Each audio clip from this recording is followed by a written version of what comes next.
बहुत बहुत स्वागत है आप सभी का अपने इस online YouTube channel advance learning institute में। आज हम लोग देख रहे हैं एक इम्पोर्टेंट टॉपिक जो है आपके एमपीपीएससी का। ठीक है, तो अपन लोग एक टॉपिक देखेंगे एमपीपीएससी का आज। ठीक है,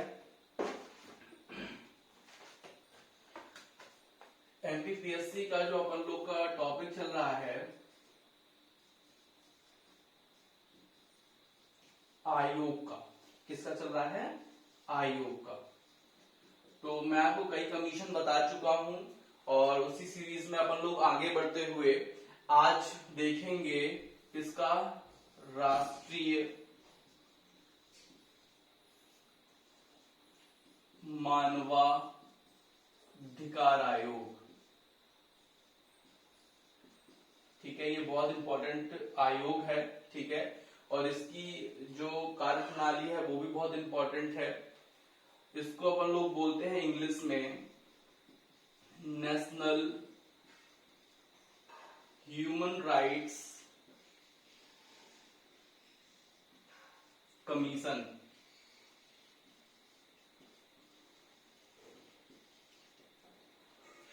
नेशनल ह्यूमन राइट्स कमीशन। ठीक है, तो इसके बारे में चलिए आज हम लोग जानते हैं कुछ चीजें। तो सबसे पहले इसमें आपको जो जानने वाली चीज है, देखिए बेसिकली तो ये एमपीपीएससी 2020 के सिलेबस में है, लेकिन इसका क्वेश्चन आपको यूपीएससी तक में मिल जाएगा। मतलब एमपीपीएससी यूपीएससी व्यापम के कई एग्जामों में इसका क्या है, आपको क्वेश्चन मिलेगा। ठीक है, तो सबसे पहली बात आप जान लीजिए कि जो मानवाधिकार आयोग है, मानवाधिकार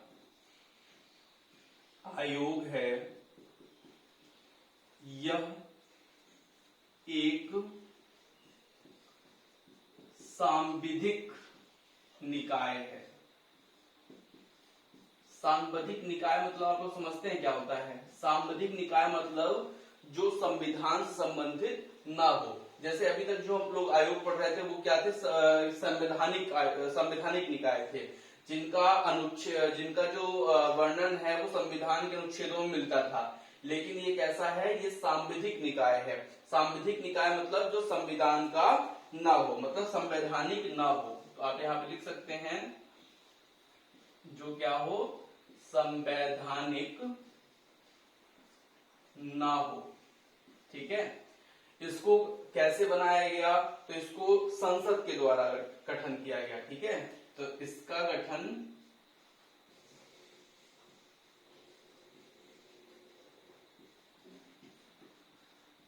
संसद के द्वारा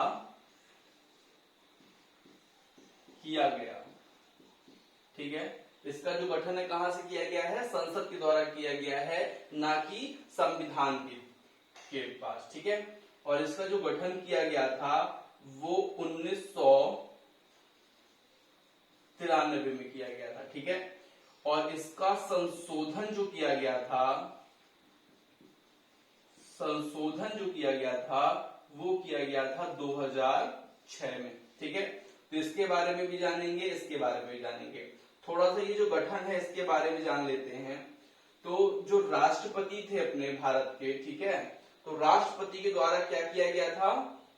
राष्ट्रपति के द्वारा इसका अध्यादेश पारित किया गया था 28 सितंबर 1993 को।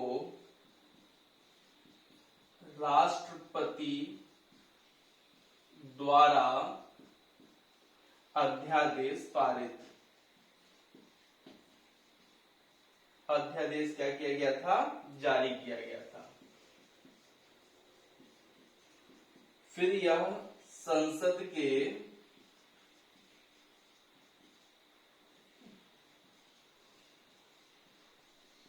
दोनों सदनों, संसद के दोनों सदनों में क्या हुआ? पारित हुआ। और डेट मैं आपको एक्चुअली बता देता हूं, 8 जनवरी 1994 को। ठीक है, 8 जनवरी 1994 को राष्ट्रपति द्वारा इसकी स्वीकृति मिली। ठीक है, मतलब आपको जानना क्या है, सबसे पहले 28 सितंबर 1993 को राष्ट्रपति अध्यादेश जारी करते हैं, फिर संसद के दोनों सदनों में ये पारित होता है 1993 में, इसके बाद ही। ठीक है, क्योंकि दोनों अलग अलग डेट पे है, उसको याद करने की जरूरत नहीं है, ये डेट याद होनी चाहिए और ये डेट याद होनी चाहिए कि राष्ट्रपति द्वारा इसकी स्वीकृति कब मिली, तो 8 जनवरी 1994। जब स्वीकृति पूछेगा राष्ट्रपति की तो 8 जनवरी 1994, जब अध्यादेश जारी किया था तो 28 सितंबर 1993। इन दोनों डेटों को आपको क्या करना है, ध्यान रखना है। ठीक है, अब इसमें चलिए थोड़ी सी और बात कर लेते हैं अपन लोग। ठीक है, इसका उद्देश्य क्या है। ठीक है, मतलब जो मानवाधिकार आयोग होते हैं, इनके उद्देश्य क्या होते हैं। देखिए, मानवाधिकार आयोग के सबसे पहला उद्देश्य यही है, किसी भी मानव जाति का हनन हो रहा हो तो उसके प्रति क्या करना, आवाज उठाना। कोई जैसे मान लीजिए जेल में बंद है, अगर जेल में बंद है तो उसको खाना मिल रहा है कि नहीं मिल रहा, उसे किसी प्रकार की कोई दिक्कत तो नहीं है ना बंदी गृह में, तो ये लोग अपना क्या करते हैं, मानव के अधिकारों को क्या करते हैं, उठाते हैं। ठीक है, तो आप लोग और उसकी तरफ ध्यान आकर्षित करते हैं। तो मैं इसको लिख नहीं रहा हूं उद्देश्य को, केवल आप सिंपली समझ लीजिए कि मानव के अधिकारों को क्या करते हैं, उठाते हैं, उनको क्या करते हैं, किसी प्रकार की दिक्कत होने से बचाते हैं। किसी भी बंदी गृह जो होता है, जो जेल होता है, जेल में किसी भी व्यक्ति को क्या करते हैं,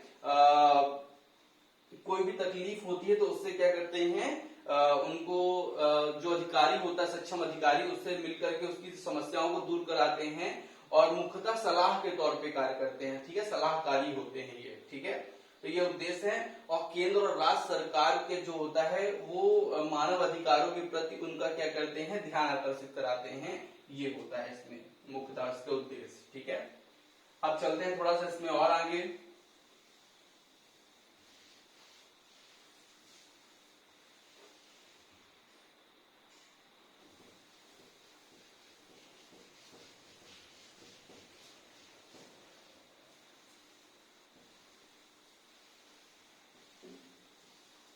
देखिए, जो मैं ये वीडियो बनाता हूँ तो उसको आप लोग क्या करिए, देखते तो हैं ही, जैसे अच्छे व्यू आ रहे हैं, सेव वो आ रहे हैं, उनको आप लोग अपने शेयर स्टेटस में शेयर भी कर सकते हैं, जिससे आप लोग के मित्र भाई जो हैं वो भी देख पाए। ठीक है, अब बात करेंगे इसकी संरचना की। किसकी बात करेंगे, संरचना की। संरचना क्या होती है, मतलब इसमें कितने सदस्य होते हैं। तो सबसे पहले जान लीजिए कि इसमें एक अध्यक्ष होता है और इसमें 4 क्या होते हैं, सदस्य होते हैं, जिनकी नियुक्ति जो होती है, नियुक्ति कौन करता है इनकी, राष्ट्रपति करता है। कौन करता है, राष्ट्रपति। लेकिन किसके सलाह पर, जो सलाह किसके सलाह पर, प्रधानमंत्री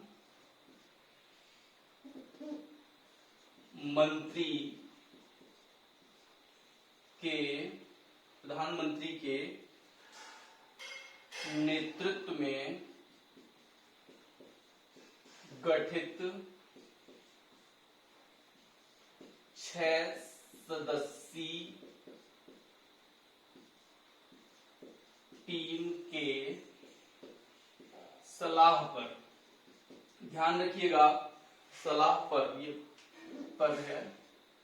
ठीक है, तो इसमें संरचना आप ध्यान रखिएगा, एक अध्यक्ष होता है, 4 सदस्य होते हैं, जिनकी नियुक्ति कौन करता है, राष्ट्रपति करता है, और किसकी सलाह पे करता है, प्रधानमंत्री के नेतृत्व में गठित 6 सदस्यीय टीम के सलाह पर राष्ट्रपति इसकी नियुक्ति करता है। ठीक है, अब इसमें आप पूछेंगे जो ये 4 सदस्य हैं, ये 4 सदस्य कौन कौन होते हैं। ठीक है, अध्यक्ष जो होता है पहले उसको जान लीजिए।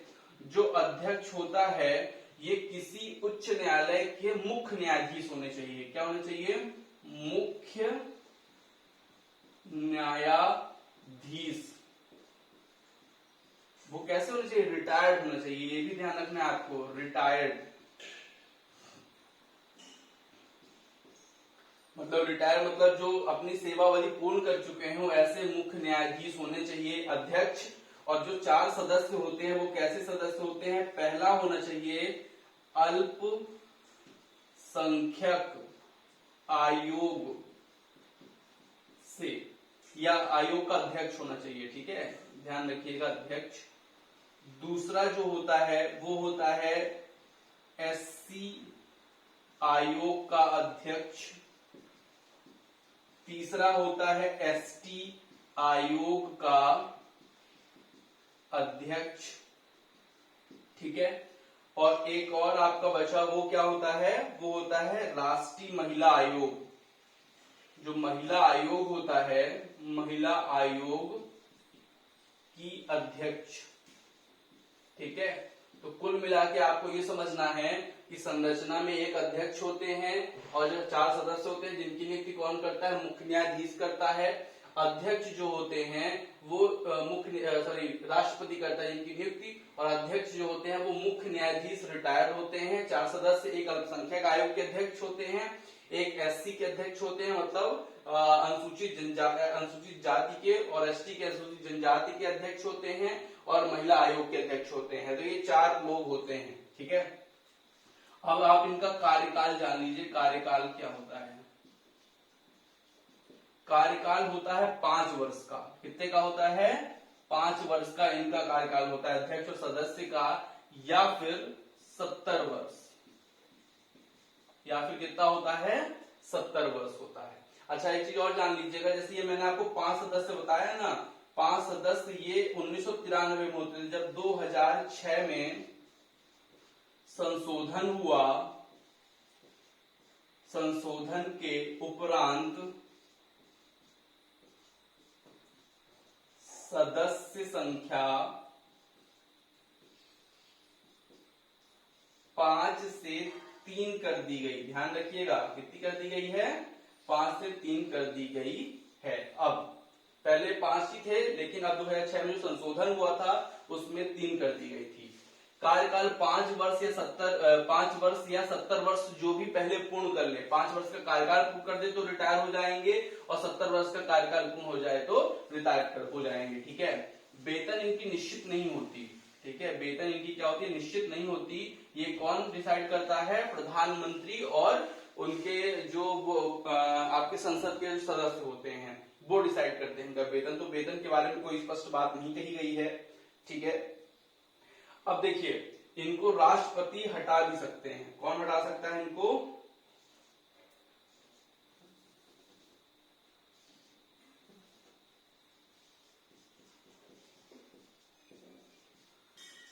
राष्ट्रपति इनको हटा भी सकते हैं। तो राष्ट्रपति इनको कैसे हटा सकते हैं, क्या क्या अगर दिक्कत आती है, अगर वो दिवालिया हो गए हों, क्या हो गए हों, दिवालिया हो गए हों। दूसरा, दिवालिया होने के अलावा वो अगर मानसिक या शारीरिक रूप से अगर अक्षम हो तो, ठीक है। और तीसरा है इसमें ही आपका कि अगर वो क्या हो गए हों, न्यायालय द्वारा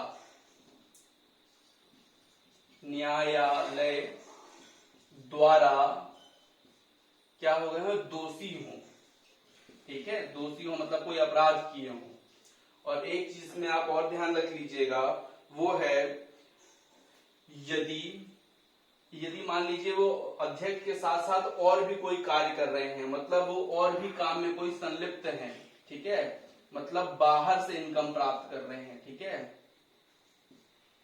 बाहर की इनकम में अगर वो लगे हुए हैं तो भी वो क्या हो जाएंगे, दोषी पाए जाएंगे, उनको राष्ट्रपति क्या कर देंगे, हटा देंगे, ठीक है। एक चीज और ध्यान रखिएगा, जो राष्ट्रीय मानवाधिकार आयोग है उसका जो प्रधान कार्यालय है वो कहाँ है, दिल्ली में है। ध्यान रखिएगा, कहाँ है, दिल्ली में। और ये अपने राज्य सरकार में भी इनके क्या है, कार्यालय हैं, ठीक है। तो इस चीज को ध्यान रखना है। एक इसमें और ध्यान रखना है कार्य में कि जो मानवाधिकार आयोग है, ठीक है, यह केंद्र व राज्य सरकार से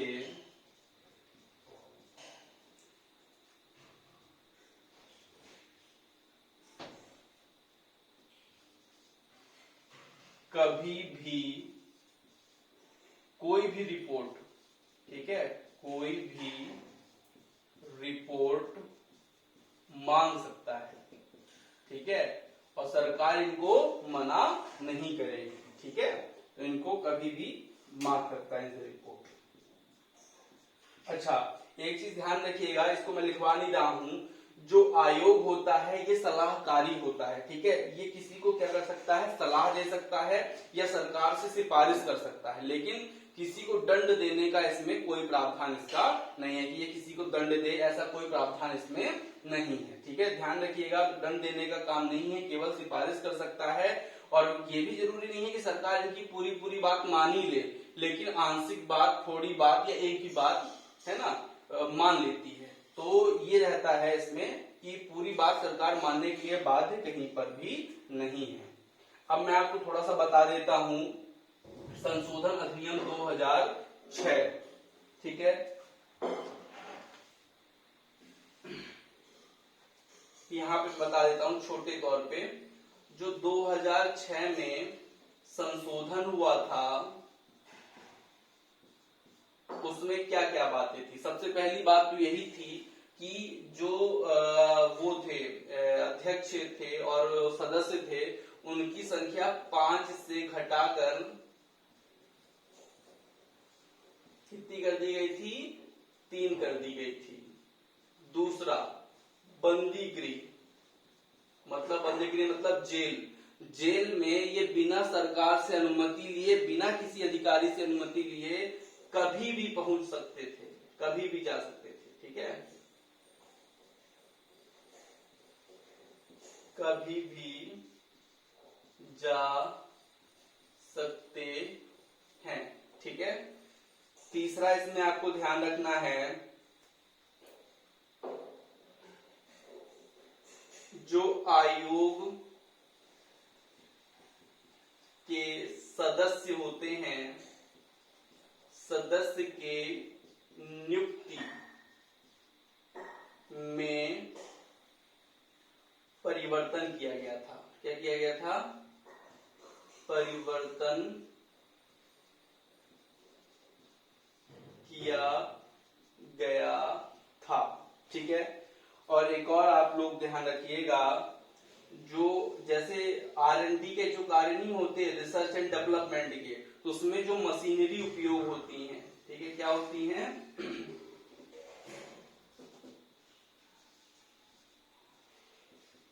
मशीनरी का सुधार कार्य करवाने की छूट। जैसे मान लीजिए कोई भी मशीनरी है तो उसको सुधार करवाने के लिए, जैसे मान लीजिए कि जैसे